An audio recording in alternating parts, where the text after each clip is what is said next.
İdrak liseyində müəllimi güllələməkdə təqsirləndirilən yeniyetmənin cinayət işi üzrə məhkəmə iclasında ittiham aktı elan edilib. Dəqiq ekspert yazır ki, Trendin tədbirdəki xəbər verir ki, Bakı Ağır Cinayətlər Məhkəməsində keçirilən prosesdə təqsirləndirilən şəxsin vəkili Rəşad Mirmehdizadə müdafiə etdiyi şəxsin yanında əyləşdirilməsini xahiş edib. Vəsatət təmin edilib. Vəkilin ikinci vəsatəti prosesin qapalı keçirilməsi ilə bağlı olub. Məhkəmə vəsatəti təmin etməyib. Daha sonra prokuror ittiham aktını elan edib. İttihama görə Şəhla Kamilova şagirdə irad bildirib.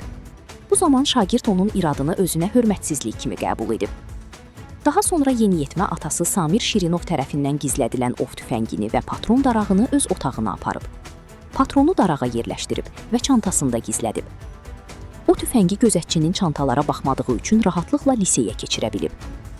Daha sonra odlu silahı atəşə hazır vəziyyətə gətirib və müəllim Şəhla Kamilovanın olduğu otağa gətirərək atəş açdıqdan sonra oranı tərk edib.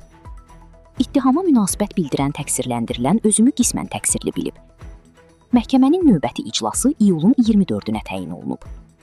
Qeyd edək ki, hadisə 2026-cı il fevralın 6-sında Bakının Binəqədi rayonunda yerləşən özəl idrak liseyində baş verib. Hadisəni törətməkdə şübhəli bilinən şagird saxlanılıb. Azərbaycan Respublikasının Cinayət Məcəlləsinin 29.120.2.2-cə xuliqanlıq niyyəti ilə adam öldürməyə cəhd maddəsi ilə yekun ittiham elan olunub.